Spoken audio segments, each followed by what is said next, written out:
بالله من الشيطان اللعين الرجيم.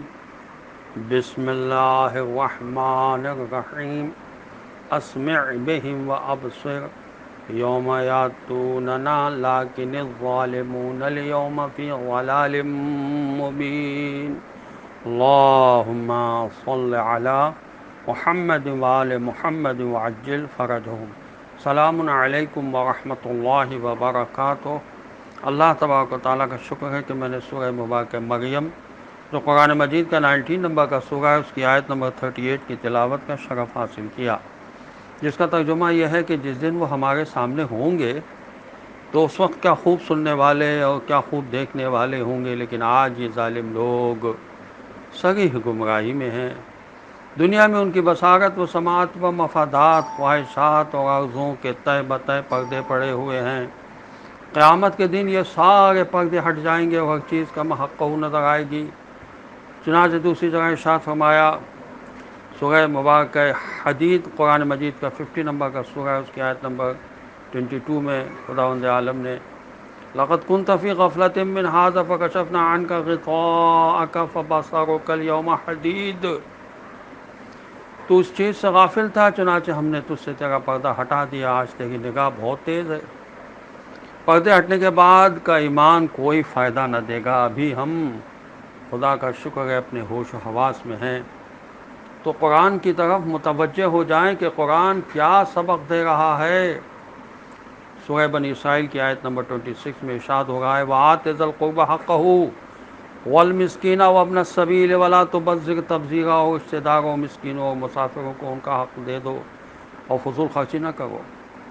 تفسیر مجموع البیان میں اس آیت کی ذیل میں لکھا ہے کہ جب اہل بیت رسول صلی اللہ علیہ وسلم کا قافلہ گرفتاری کے بعد کوفے سے شام روانہ کیا گیا تو وہاں ایک شامی نے حضرت امام زین العابدین علیہ السلام سے پوچھا کہ تم کون ہو؟ تو امام علیہ السلام نے فرمایا، تو نے قرآن میں یہ آیت پڑھی ہے؟ پھر حضرت امام علیہ السلام نے اسی آیت کی تلاوت فرمائی اور فرمایا، ہم ہی وہ رشتہ دار رسول صلی اللہ علیہ وسلم ہیں جن کے حق کو ادا کرنے کا حکم دیا گیا ہے۔ مہدی خلیفہ عباسی نے جب لوگوں کے حقوق ان کو واپس دلوائے تو فرزند رسول صلی اللہ علیہ وسلم حضرت امام موسیٰ کاظم علیہ السلام نے خلیفہ سے فرمایا، ہمارے حقوق واپس کیوں نہیں دلوائے؟ خلیفہ نے پوچھا، کون سے حقوق؟ تو حضرت امام علیہ السلام نے فرمایا، جب رسول خدا صلی اللہ علیہ وسلم کو فدق کے گرد و نواح میں فتح حاصل ہوئی تو لوگوں نے بغیر لڑے جھگڑے فدق کی کوئی زمین حضور صلی اللہ علیہ وسلم کے حوالے کر دی، کیونکہ یہ زمین بغیر جنگ کے حاصل ہوئی تھی، اس لیے یہ رسول صلی اللہ علیہ وسلم کا حصہ تھا۔ جب خدا نے یہ آیت بھیجی کہ قرابت داروں کا حق دے دو تو جناب رسول خدا صلی اللہ علیہ وسلم نے حضرت فاطمہ زہرا سلام اللہ علیہا کو بلا کر فدق کی زمین ان کے نام لکھ دی کہ جب تک رسول خدا صلی اللہ علیہ وسلم زندہ رہے اس زمین پر جناب فاطمہ سلام اللہ علیہا کا قبضہ رہا۔ ابو بکر نے خلیفہ ہوتے ہی جناب فاطمہ زہرا سلام اللہ علیہا کے کارندوں کو زمین سے نکال دیا۔ جب حضرت فاطمہ زہرا سلام اللہ علیہا نے دعویٰ پیش کیا اور گواہ طلب کیے گئے تو حضرت علی علیہ السلام نے اور ام ایمن نے گواہیاں دیں۔ ابو بکر نے فدق حضرت فاطمہ سلام اللہ علیہا کو واپس کر دیا۔ واپسی پر راستے میں عمر ملا، انہوں نے معاملہ پوچھا۔ جب حضرت فاطمہ زہرا سلام اللہ علیہا نے ماجرا بتایا اور ابو بکر کی تحریر دکھائی تو عمر نے تحریر پھاڑ کر پھینک دی۔ یہ تفسیر برہان میں بھی لکھا ہے، تفسیر مجموع البیان میں بھی لکھا ہے۔ اللہ ہمیں ایسے لوگوں سے محفوظ رکھے جنہوں نے آل رسول کا حق ادا نہیں کیا، تو وہ ہمارا کیا ساتھ دیں گے، ہماری کیا مدد کریں گے۔ عزیزان محترم، تعبیر نماز کے بارے میں جابر بن عبداللہ انصاری کہتے ہیں کہ میں مولا امیر المومنین علیہ السلام کے پاس موجود تھا کہ آپ علیہ السلام نے ایک شخص کو نماز پڑھتے دیکھا، اس سے فرمایا، اے فلاں، نماز کی تعویل کو سمجھتے ہو؟ اس نے کہا، مولا کیا عبادت کے علاوہ بھی نماز کی کوئی اور تعویل ہے؟ فرمایا، ہاں۔ اس ذات کی قسم جس نے حضرت محمد مصطفیٰ صلی اللہ علیہ وسلم کو نبوت کے ساتھ مبعوث فرمایا، تمہاری پہلی تکبیر جو تکبیرۃ الاحرام ہوتی ہے یہ ہوتی ہے کہ یہ بات ملحوظ خاطر رکھو کہ اللہ تعالیٰ اس چیز سے بالاتر ہے کہ قیام و قعود کے ساتھ اس کی تعریف کی جائے۔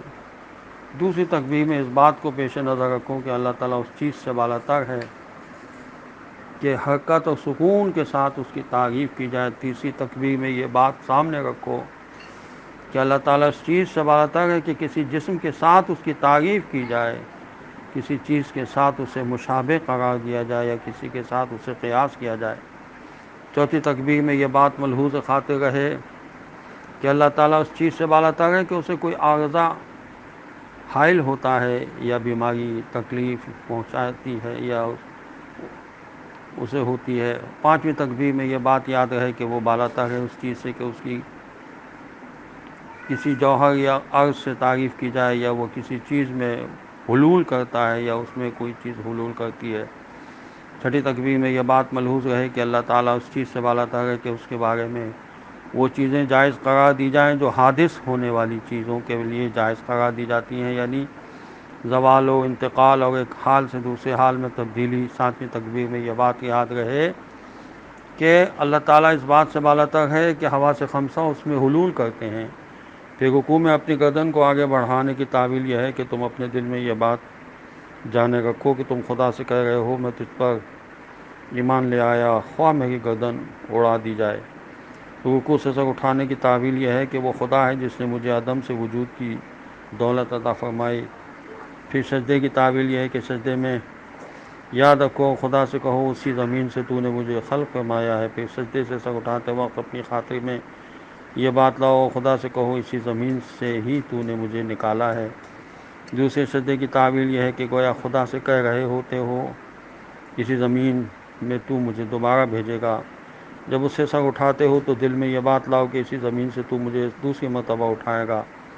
جب اپنے بائیں طرف بیٹھتے ہو اور دائیں پاؤں کو بائیں پاؤں پر رکھتے ہو تو اس کی تعویل یہ ہے کہ تم اپنی خاطر میں یہ بات لاؤ کہ خدا سے کہہ رہے ہو خداوندہ میں نے حق کو قائم کیا اور باطل کو ہلاک کیا۔ تشہد کی تعویل یہ ہے کہ تم ایمان کی تجدید کر رہے ہو، اسلام کو دہرا رہے ہو اور موت کے بعد دوبارہ جی اٹھنے کا اقرار کر رہے ہو۔ تحیات کے پڑھنے کی تعویل یہ ہے کہ رب سبحانہ تعالیٰ کی بزرگی بیان کی جا رہی ہے اور ظالم و ملحد لوگ جو بھی باتیں اس کے بارے میں بیان کرتے ہیں ان سے اس کو بلند و بالا تر مانتے ہو۔ السلام علیکم ورحمۃ اللہ وبرکاتہ کی تعویل یہ ہے کہ تم خدا سے رحم کی درخواست کر رہے ہوتے ہو اور اس کے یہ معنی ہوتے ہیں کہ نماز تمہارے لیے قیامت تک کے لیے امان ہے۔ اس کے بعد حضرت امیر المومنین علیہ السلام نے فرمایا جو شخص اپنی نماز کی اس قسم کی تعویل کو نہیں سمجھتا اس کی نماز ساقط ہے۔ والسلام علیکم ورحمۃ اللہ وبرکاتہ۔